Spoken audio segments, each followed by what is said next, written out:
8 de la mañana en punto, el primer panel de la jornada titulado Captura de CO2, compensaciones y otras alternativas hacia la carbono neutralidad.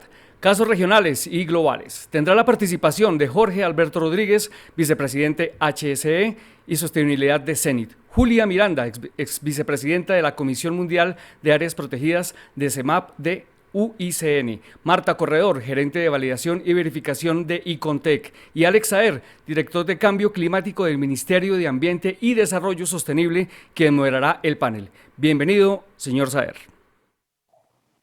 Bueno, muchísimas gracias a todos y muchísimas gracias a la Andy por esta invitación que nos hace en este cuarto foro de sostenibilidad Andy 2021, que ha escogido un tema muy relevante ahora que acaba de terminar la COP26 sobre el camino a la carbono neutralidad. Y lo digo muy relevante porque se han alcanzado hitos bien importantes frente a los compromisos, no solamente nacionales, sino mundiales, camino a la carbono neutralidad. Recordemos que en 2020 la mayor parte de los países actualizaron sus compromisos hacia la carbono neutralidad y entre ellos Colombia, con su actualización de la NDC, se comprometió a una reducción del 51% de las emisiones de gases de efecto invernadero a 2030. Y en el marco de la COP, en compañía del gobierno francés, se actualizó o se lanzó más bien nuestra estrategia de largo plazo a la que llamamos E2050, que nos da el camino y esa ruta hacia la carbono neutralidad en 2050. Y Colombia ha definido objetivos muy importantes hacia esa carbono neutralidad y precisamente el panel que tenemos en el día de hoy busca tener esa visión tanto del empresariado como del enfoque de naturaleza, así como de los organismos que pueden ayudarnos en esa ruta a la carbono neutralidad en el país. Yo creo que esta es una ruta que es importante que no solamente se piense que es el Ministerio de Ambiente o los estamentos ambientales o las autoridades ambientales las que tienen responsabilidad sobre el tema de la carbono neutralidad. No, esta es una modificación completa de nuestro modo de vida, de nuestro modo de desarrollo e inclusive de nuestro modo de cómo nos relacionamos, consumimos los productos y servicios en la naturaleza. Entonces, el panel del día de hoy busca precisamente responder a muchas preguntas de cómo nosotros vamos a avanzar en esa carbono neutralidad en actividades como captura de CO2, compensaciones y otras alternativas como tiene el número de foco. Entonces le doy la bienvenida a cada uno de los panelistas y quisiera empezar por Jorge Alberto Rodríguez, vicepresidente de HSE y Sostenibilidad de CENIT. Jorge, ¿tú cómo crees se debe construir y para qué se debe construir una ruta hacia la carbono neutralidad desde la visión empresarial? Alex, muchas gracias y a todos los compañeros panelistas, buenos días y muchas gracias por la invitación y la oportunidad de estar compartiendo este espacio. Ya como lo has dicho, esto involucra otro concepto de desarrollo y cuando dices precisamente que no es un tema que le corresponda al Ministerio del Medio Ambiente como ente rector y como líder de las políticas en el país sacarlo adelante, sino que involucra que todo el sector productivo precisamente esté en esta sintonía y lograrlo y tener esta ruta precisamente involucra esas sinergias. Yo creo que a partir de lo que se ha desarrollado a nivel mundial y hablando de la COP de días recientes, cuando se habla de esos propósitos globales y limitar el incremento de la temperatura global por debajo de 1.5 grados y se está hablando de la necesidad precisamente de que se tomen decisiones alrededor de esto, pues demanda que todos nos involucremos en el tema. Ahora, hay una apuesta de país, como lo has dicho, hay una apuesta de país con un 51% de la reducción de emisiones al 2030, carbono neutralidad al 2050, y en ese sentido las políticas del país han tenido también despliegues en el sector, de tal manera que nosotros como sector minero energético, liderados por el Ministerio de Minas y Energía, también tiene un mapa de ruta frente al tema, y nosotros específicamente en Cenit, y como parte del grupo empresarial de Ecopetrol y encargados de los sistemas de transporte, hemos fijado una ruta hacia la carbono neutralidad que ahora les compartiré unas noticias muy específicas frente al tema. En esa ruta nosotros nos hemos propuesto pues lograr esa carbono neutralidad, y lo que hemos hecho es seguir la ruta que técnicamente se debe seguir, y hemos venido haciendo un trabajo desde hace 3 años para hacer nuestro inventario de emisiones, saber dónde estamos emitiendo, cómo, cuáles son los tipos de fuente, cuáles son los diferentes energéticos que estamos consumiendo, y hoy en día tenemos ya una validación de nuestro inventario de emisiones que nos permite saber qué es lo que estamos emitiendo, dónde lo estamos haciendo y qué oportunidades tenemos para tener acciones allí. Lo otro que CENI se fijó fue un plan de reducción de emisiones. Y en ese plan de reducción de emisiones, fundamentalmente hemos estado centrando nuestras acciones en proyectos operativos que reduzcan los consumos de energía, diversificación de nuestra canasta energética, de dónde estamos consumiendo energía, y eficiencias en otros usos de energía en nuestros procesos. Y hablando de esa diversificación de la canasta energética, pues creo que ustedes han tenido la oportunidad de ver en las últimas semanas lo que hemos venido haciendo en la integración de fuentes de generación de energía fotovoltaica en nuestras operaciones. Hace 3 semanas inauguramos la granja solar más grande del país, que genera 61 megavatios, que eso es como el equivalente a un municipio que consume energía para 93,000 personas. Y asimismo hemos incorporado 6 granjas solares asociadas a nuestras estaciones de los sistemas de transporte. Nosotros con esto esperamos al cierre del 2023 estar generando a través de diferentes fuentes de energía alternativa 102 megavatios. Como les decía, ya tenemos 61 en San Fernando y alrededor de otros 18 en otras granjas menores.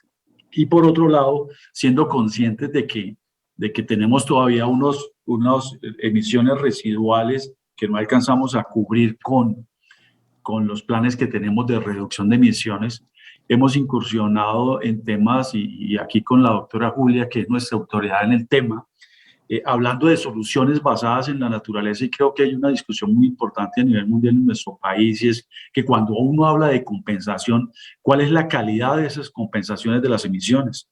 Si estamos hablando de proyectos eminentemente forestales que tienen un periodo de tiempo limitado, o estamos invirtiendo en zonas ambientalmente estratégicas en el país que permiten, entre otras cosas, que el desarrollo social y económico de las regiones y de las comunidades que las habitan, pues también puedan tener una alternativa en ese capital natural que tenemos. Entonces, en eso hemos incursionado en proyectos muy importantes en ecosistemas estratégicos en el país, que adicional a la captura de carbono están contribuyendo al desarrollo social y económico de las regiones, que definitivamente contribuye a este propósito. Entonces, en resumen, Alex, yo diría que nosotros en Cenit tenemos una estrategia de sostenibilidad.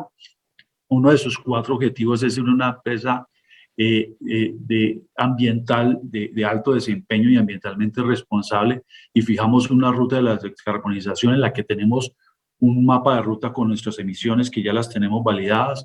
Tenemos unos proyectos de reducción de emisiones con materialidad que ya les he comentado, y tenemos unas alternativas de compensación de emisiones en soluciones basadas en la naturaleza que contribuyen también al desarrollo social y económico de las regiones. Eso es lo que le puedo decir que estamos haciendo en Cenit, y creo que esa es una ruta y un compromiso claro de cómo contribuimos en el compromiso como sector y cómo contribuimos al compromiso también que ha hecho el país en esta materia.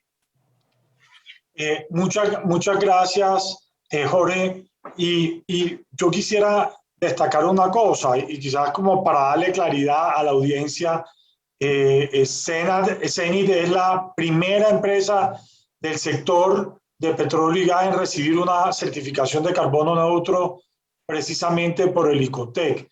Entonces, ese es un gran avance, y tú nos lo has explicado como en cada uno de esos aspectos donde se ha aplicado esa certificación de carbono neutralidad y esa decisión de carbono neutralidad. Pero yo quisiera como que tú nos ayudaras a hacer una reflexión a las demás empresas que están viendo este panel. ¿Por qué ustedes toman la decisión de ser carbono neutrales? ¿Es un buen negocio? ¿No es un buen negocio? ¿Es un tema solamente ambiental? ¿Por qué esa decisión? Porque muchas empresas se pueden estar enfrentando a esa decisión ahora mismo. Y sería muy bueno decirlo desde el punto de vista estratégico de la empresa, de dónde provino esa decisión y por qué avanzar en esa ruta. Alex, gracias. Pues yo creo que esta es una exigencia de la sociedad hoy, ¿cierto? Esta es una exigencia de la sociedad. En días pasados y tal vez hablando con Icontep precisamente en este proceso, les compartía que recientemente en parte del ajuste de la operación de nuestra compañía, cuando incorporábamos hace 2 años un grupo nuevo de profesionales y que estábamos en ese proceso de inducción de diciéndole que la compañía hacia dónde quería ir, al final de las sesiones, los temas de mayor interés de esos nuevos empleados era, oye, ¿cuál es la propuesta de Zenith hacia la sociedad en relación con el tema de desarrollo social y económico de las regiones donde operamos? ¿Cuál es la propuesta ambiental de Zenith? Y resalto esto para decir que así como nuestros trabajadores están interesados en saber cuáles esas cosas que nosotros hacemos más allá del propósito específico de la razón de ser del negocio, ese es un compromiso entre la sociedad. Cuando uno habla de negocios y cuando uno habla de las inversionistas y las empresas que cotizamos en bolsas de valores, las preguntas que nos hacen los inversionistas pues tienen que ver con eso, dan por descontado que su inversión va a rentar, dan por descontado que tenemos un buen desempeño en todas las áreas del negocio, pero finalmente las preguntas están en la sostenibilidad del negocio en el que están poniendo sus recursos, de que cuál es la visión de futuro en temas medioambientales y de responsabilidades en el desarrollo social de las regiones. Entonces yo creo que esto ya es una exigencia de la sociedad.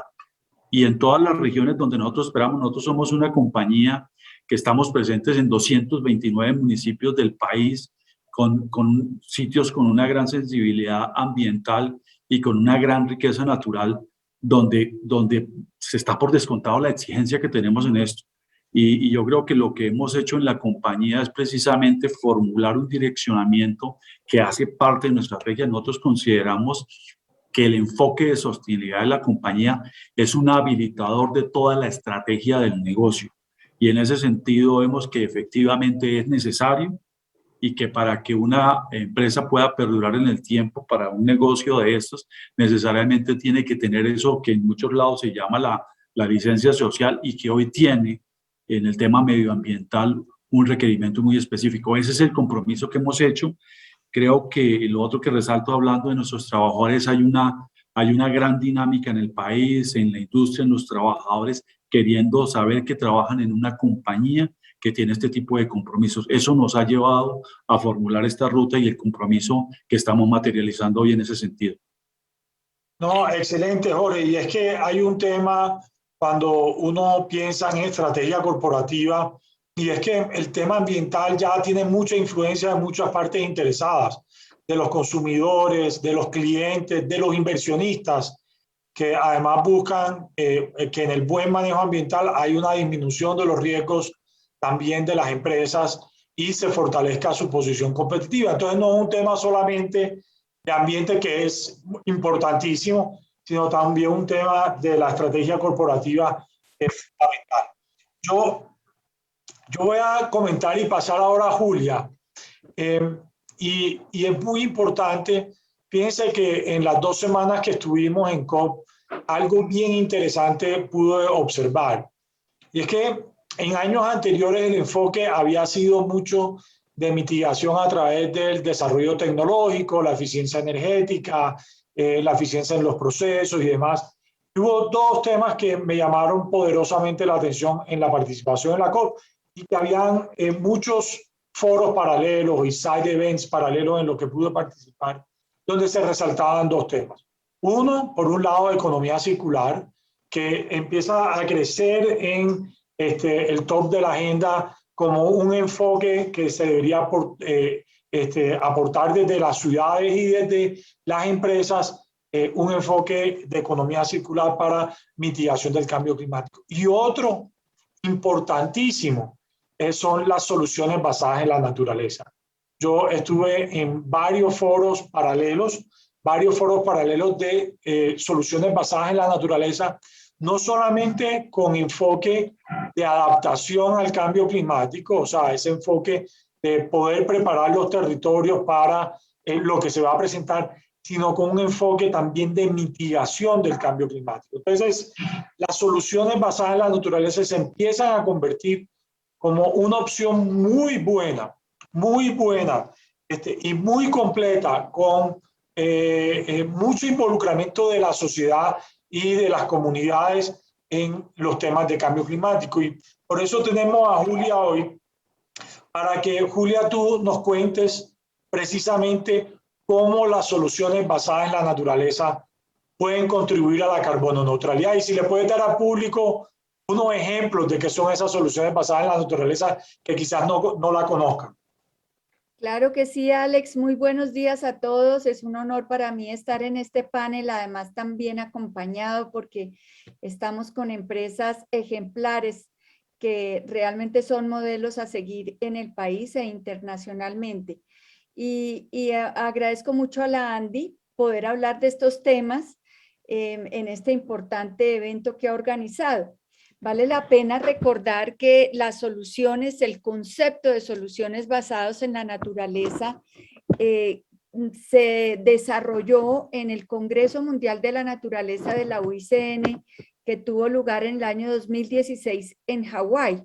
Y a partir de allí se han elaborado una serie de cartillas, de estándares, de herramientas por parte de los expertos de la UICN para ayudarles a los países, ayudarle a todos los países a implementar estas soluciones basadas en la naturaleza, que exactamente como tú lo has dicho, son las acciones que se apoyan en los ecosistemas y en los servicios que los ecosistemas prestan para poder responder realmente a los desafíos más importantes de la sociedad, como son el cambio climático, la seguridad alimentaria, el riesgo por desastres derivados del cambio climático.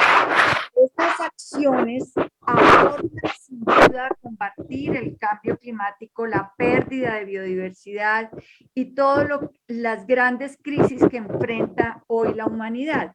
Colombia tiene una gran oportunidad de trabajar en sus ecosistemas porque es el país megadiverso por excelencia, que tiene una gran cantidad de ecosistemas en los cuales se puede trabajar para poder lograr esa carbono neutralidad, enfrentar la pérdida de biodiversidad, enfrentar el cambio climático y, por supuesto, la crisis enorme de la pandemia que nos aqueja hoy globalmente.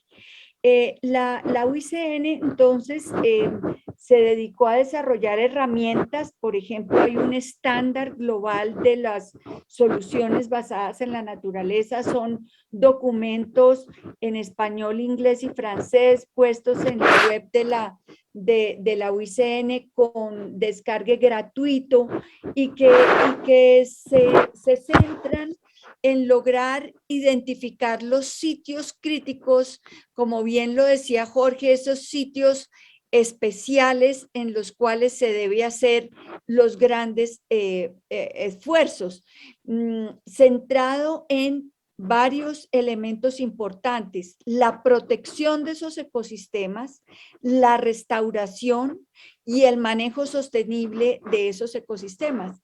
Y aquí vamos a poder dar grandes ejemplos cuando hablemos ya específicamente de las compensaciones de empresas tan importantes como Zenith, que lograron estos propósitos en los ecosistemas, logrando verdaderas soluciones basadas en la naturaleza en distintos sitios del país, en distintos parques nacionales, como pues ya podremos ampliar, pero no me quiero extender más del tiempo reglamentario, sé que me darás oportunidad de recabar sobre estos temas. Y precisamente, Julia, continuando pues con esta conversación, yo creo que hay el enfoque de soluciones basadas de la naturaleza, por ejemplo, los sistemas agroforestales, los sistemas silvopastoriles, ¿no? Que de alguna manera ayudan a la captura de CO2.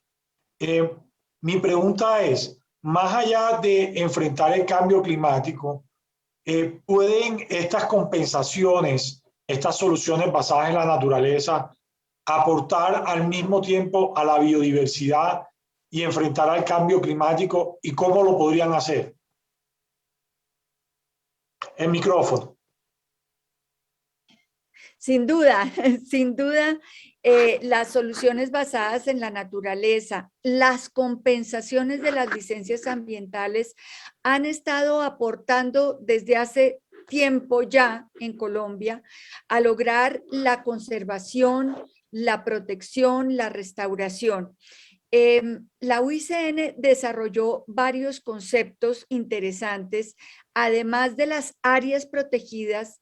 Ese término que evolucionó, otras medidas efectivas de conservación. Y esas dos herramientas nos permiten trabajar en los ecosistemas que han sido bien escogidos, identificados y priorizados por su importancia.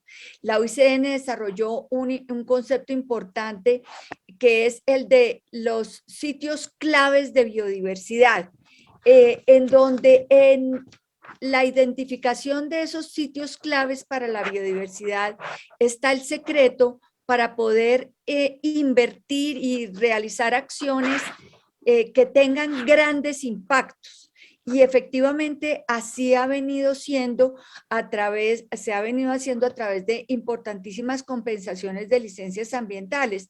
El país ha evolucionado muy bien en su manual de compensaciones de licencias ambientales, dándole herramientas a las empresas para que puedan invertir con una visión ecosistémica, con flexibilidad para poder apuntarle a esos sitios que muestren más biodiversidad y mayor potencial para enfrentar la pérdida de biodiversidad, para garantizar la integridad de ecosistemas y su recuperación.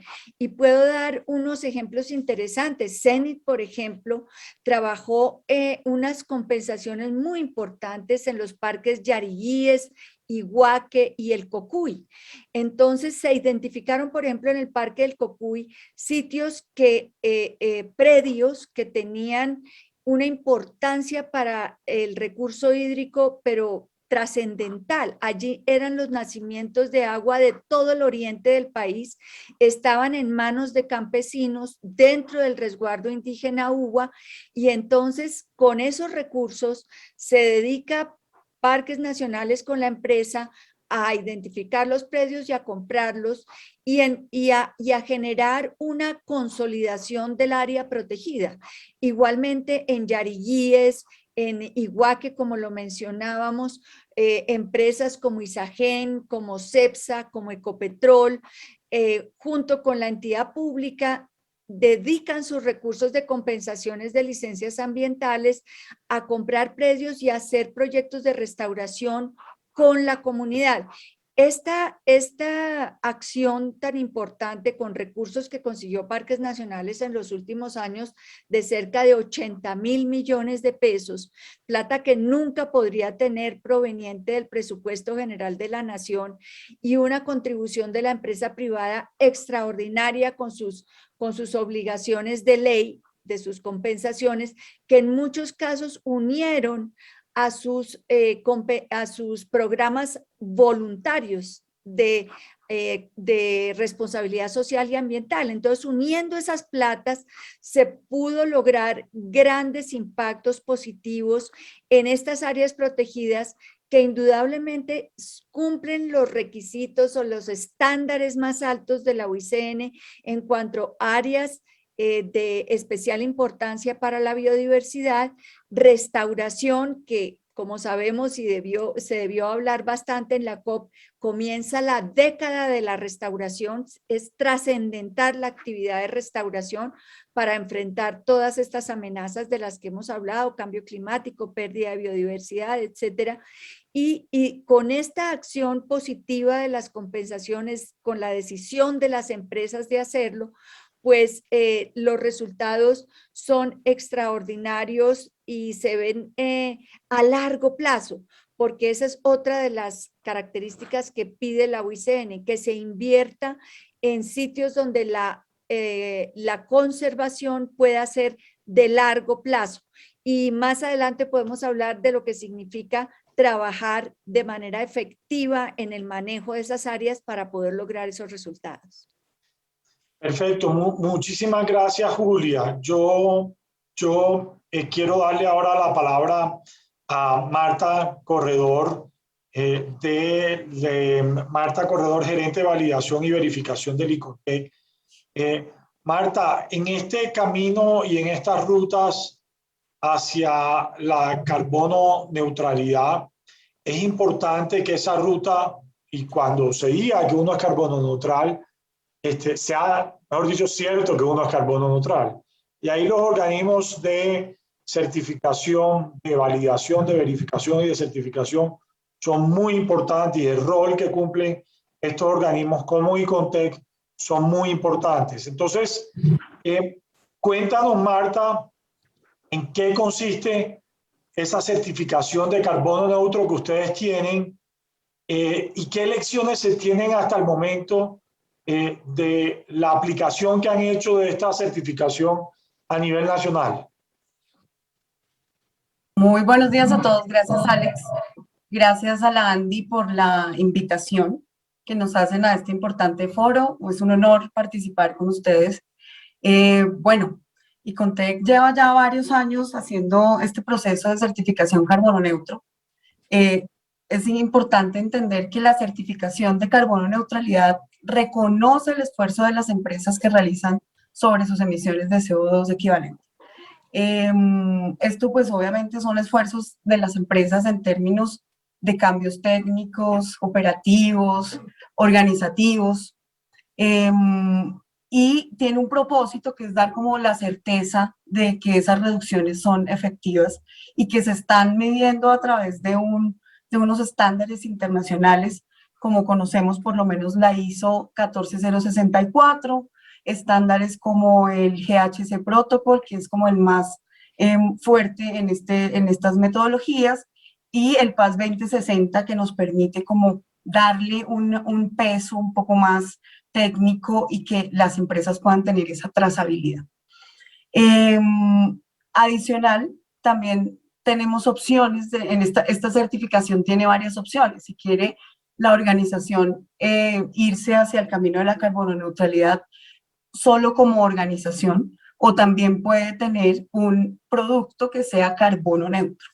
Y en este camino, pues lo que nos hemos dado cuenta que poco a poco ha venido cambiando el concepto de rentabilidad de las empresas. Ya no es en torno solamente a un ejercicio económico, sino que han cambiado su estrategia hacia toda una desarrollo en sostenibilidad que le permite identificar esas ganancias a sus grupos de interés respecto a las acciones que hace,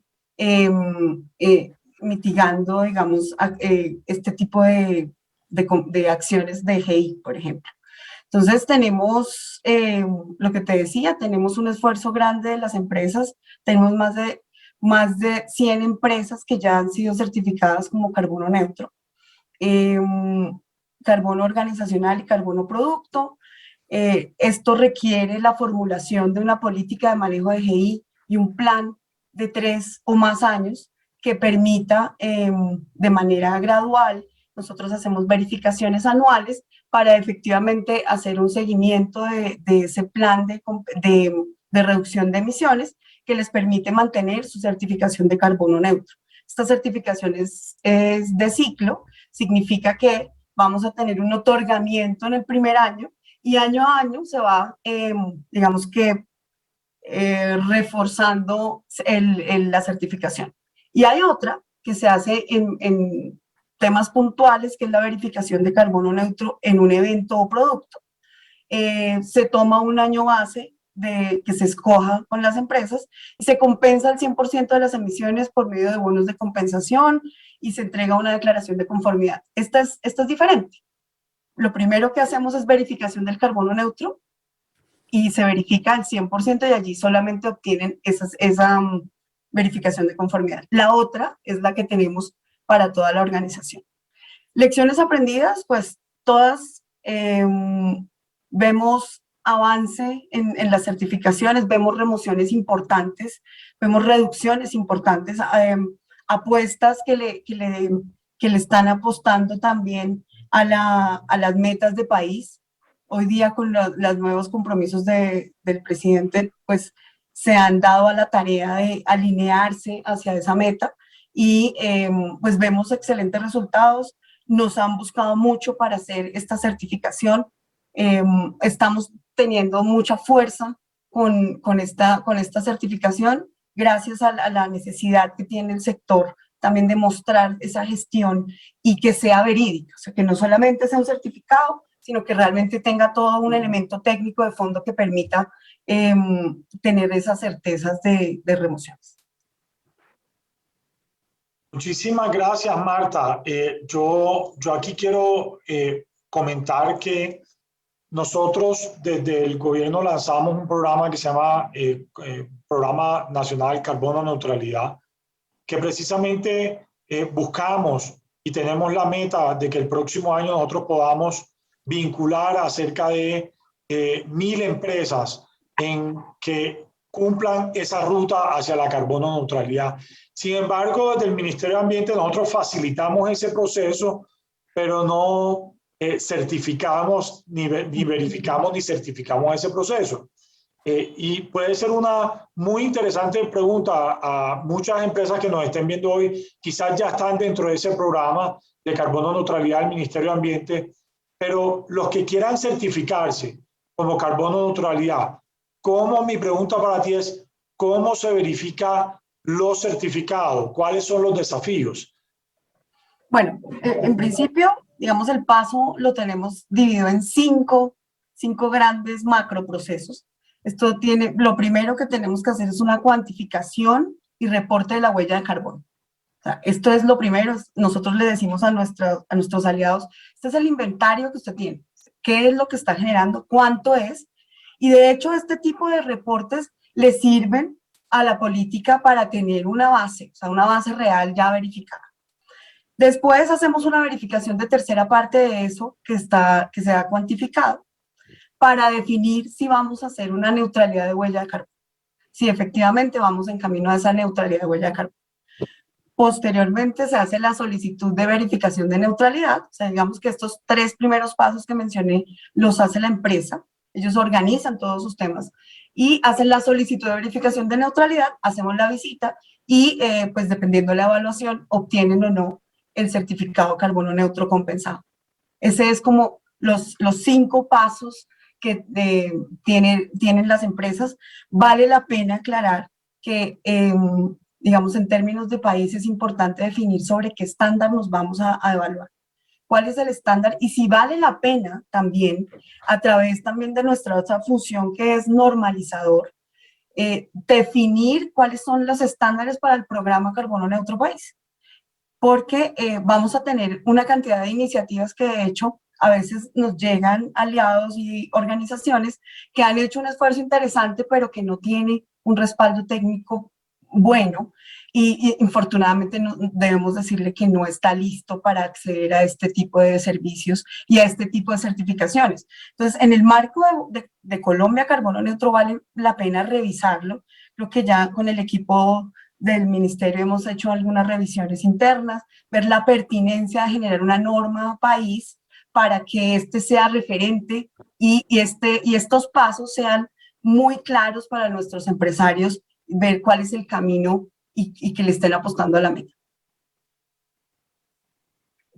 Excelente, Marta, ¿no? Y muy buena información para las empresas. Te quiero hacer una última pregunta. ¿Qué retos percibes para la certificación de las compensaciones? Julia estaba hablando de las compensaciones y la importancia de esas compensaciones que se están haciendo en el territorio y cómo están contribuyendo tanto a la parte de biodiversidad y a la parte de reducción de emisiones. ¿Qué retos percibes tú desde el ICONTEC para certificar la certificación de esas compensaciones?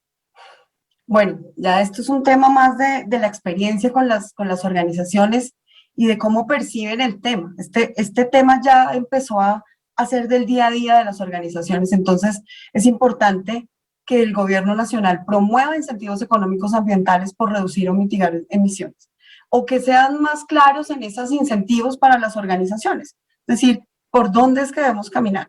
Promover también un conocimiento de las metodologías de cuantificación, esto es clave.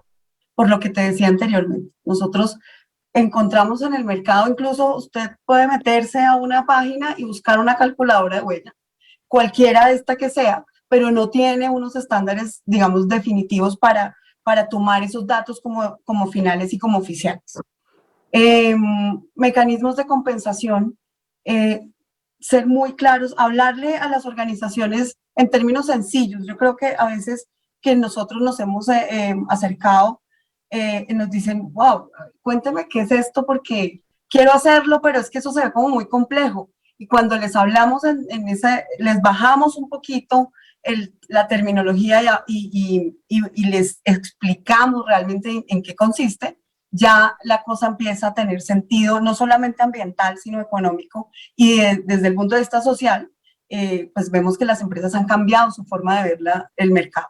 Ya no solamente buscan una rentabilidad económica, sino una rentabilidad que los lleve a la sostenibilidad y que sus grupos de interés también los acepten de esta manera y les den ese avance. Y articular planes, estrategias de cambio climático con desarrollo económico. O sea, esto ya no puede ser aparte, sino debe estar en el ADN del desarrollo para que simplemente se haga de manera natural, para que esto no sea uno más. De hecho, es un reto que tenemos también en nuestras normas. En algún tiempo las certificaciones eran como una adicional para los equipos de trabajo, otra cosa más, y esto debe ser el deber ser y debe estar incorporado en el ADN de la compañía para que fluya de manera natural e incluso se asignen los recursos necesarios, no solamente para mitigar, sino para hacer los procesos de adaptación, porque en adaptación también estamos un poco colgados de presupuesto, podríamos decir. Gracias, muchísimas gracias, Marta. Voy a aprovechar que todavía tenemos un tiempo y voy a hacer una ronda corta de preguntas a cada uno y quisiera empezar por Jorge nuevamente. Jorge, ¿cuáles serían las recomendaciones a las empresas que todavía están dudosas o que quizás no le ven valor a construir una ruta de carbono neutralidad? ¿Cuáles son las recomendaciones basadas en la experiencia de ustedes? ¿Y cómo eso agrega valor a las empresas? Ale, yo lo derivo un poco de lo que conversaba hace un rato. Esto demanda una convicción organizacional y una visión de largo plazo y de sostenibilidad de las organizaciones y sus equipos gerenciales. Nosotros lo primero, digamos como grupo hace años venimos trabajando, Julia mencionaba algunas cosas de las que hemos hecho, pero generamos unos foros al interior de la compañía, con la academia y con la que tiene autoridades en el tema ambiental, para tener claridad de qué espera la sociedad de una compañía como nosotros en materia de sostenibilidad ambiental. Y discutimos mucho sobre eso. Y eso nos permitió determinar primero hacia dónde queríamos llegar y cuál es el mensaje que nosotros le queremos dar a la sociedad en ese sentido. Eso fue lo primero. Habiendo establecido ese gran marco estratégico, nosotros dijimos, parte de lo que tenemos que hacer es desarrollar las competencias de nuestra gente frente al tema. Y lo que ha tenido más énfasis en nuestros programas de desarrollo de competencias en los últimos 2 años, ha sido el tema de innovación y el tema de sostenibilidad ambiental. Y quiero decirles que es lo que más nos está pidiendo nuestra gente. La gente que está operando los sistemas de transporte, los sistemas de está pidiendo eso. Entonces, hemos desarrollado un programa de formación de competencias que ha generado una gran dinámica y un gran compromiso de la organización. Y como les decía, de hecho, una exigencia interna a nuestros trabajadores diciendo, ¿y nosotros hacia dónde vamos? A partir de eso,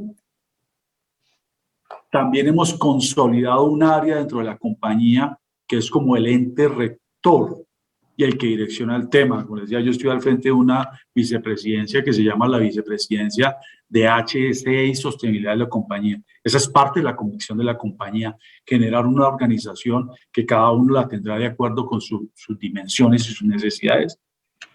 Y finalmente, ver cuál es el beneficio. Yo quiero mencionar algo que decía Marta ahora cuando uno habla del tema del inventario de emisiones. Alguien pudiera abordarlo inicialmente como saber cuáles son los números y pensar que luzca bien con un tema de carbono neutralidad, pero esto empezó a generar eficiencias operativas. Cuando uno empieza en la compañía a saber y dónde estoy generando la emisión y por qué genero esa emisión y por qué utilizo motores de ese tipo y no de otro y por qué tengo emisiones fugitivas aquí, qué hago para evitarlas y cómo puedo tener otras fuentes de alternativa, empieza toda una dinámica en la compañía de mejorar sus procesos, que tienen un impacto en lo medioambiental, pero que también tienen un impacto muy importante en la eficiencia en el consumo energético y también en lo económico. Y eso genera toda una dinámica. Y lo otro ya, como lo decía, es que esto, lo decía Marta, el proceso de certificación, pues se demanda un plan de largo plazo. Esto no es algo que obtengamos hoy. Cuando viene Icontec y mira cómo están las emisiones ya con los detalles que he dado, pero que nos dicen, ¿y cuál es la apuesta de ustedes? Nosotros tenemos una apuesta al año 2030, con un plan consolidado, que dando resultados, de manera que esto no es algo que se haga de manera tímida, sino que demanda entrar con toda.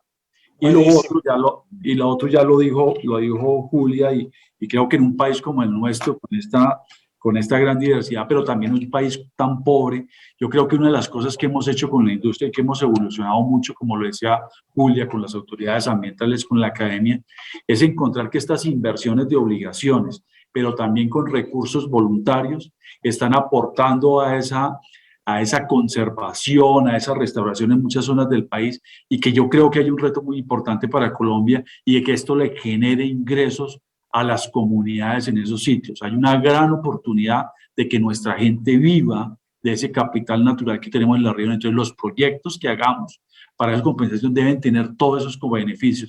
Yo creo, en resumen, Alex, que esto ya no es una alternativa, esto es una exigencia de la sociedad para todos nosotros. Es una exigencia y ya les daba ejemplos de cómo al interior de la compañía se generaba esa dinámica. Entonces, aquí no podemos entrar tímidamente, aquí ya estamos comprometidos y hay planes de largo plazo que estamos haciendo, pero creo que importante es que hay un gran entusiasmo en la organización y creo que hemos venido sumando muchas cosas con el ministerio, con la ANLA, con parques nacionales, con la academia, que ha hecho que yo creo que hay una dinámica muy importante en el país al respecto. Gracias, Jorge. Nos queda muy poquito tiempo. Una última reflexión, Julia y Marta, súper cortica, sobre el tema de soluciones basadas en naturaleza y certificaciones. Súper corta, que nos quedan 1 o 2 minutos. Gracias, Alex. Pues rápidamente, como habíamos hablado, ¿cómo seguir en el buen camino con los buenos ejemplos de esas compensaciones que le aporten a todo lo que hemos mencionado? Tenemos las herramientas. El manual de compensaciones nos pide analizar cuánto compensar, cómo compensar y dónde compensar. El marco global para la biodiversidad nos ha pedido que la calidad de las áreas que se protegen debe ser especialmente escogida, no es en cualquier sitio. Hay varios criterios importantes donde hay más potencial de refugios, por ejemplo, para la biodiversidad, áreas con alta densidad para el almacenamiento de carbono. Y algo muy importante, que las instituciones y el país reporten. Debemos reportar a las Naciones Unidas, las áreas protegidas, debemos reportar internamente nosotros para cumplir las metas del 30% a las cuales nos hemos comprometido como país. Para eso debemos saber dónde están los sitios, espacializarlos en un mapa, con el contenido técnico de saber cuáles son los sitios correctos y luego reportarlos a nivel nacional y a nivel internacional. Y por último, manejar efectivamente recursos para ese manejo efectivo, para que haya guardaparques, para que haya recursos, para que los resultados de conservación sean reales y medibles. Muchísimas gracias, Julia. Marta, en 30 segundos, 30 ¿por qué es segundos. importante certificarse? Bueno, porque eso le da certeza al país de lo que estamos midiendo, de lo que nos estamos midiendo, cómo nos estamos midiendo. El mensaje es también mostrar los logros de las organizaciones en estos eventos como los de la ANDI, mostrar que sí se puede en todos los ámbitos. Las pequeñas empresas también han hecho esfuerzos interesantes que los han llevado a ser más competitivos y tienen unos contratos súper interesantes por de esos avances y esas apuestas que tienen en la gestión ambiental y de sus GEI. Y lo otro, pues, lo que queda es, pongámonos de acuerdo cómo nos vamos a medir. Veamos qué metodología vamos a utilizar, qué estándar y cuál es la apuesta para que eso nos dé un camino un poco más claro y podamos reportar no solamente país, sino a nivel internacional, unos datos fuertes.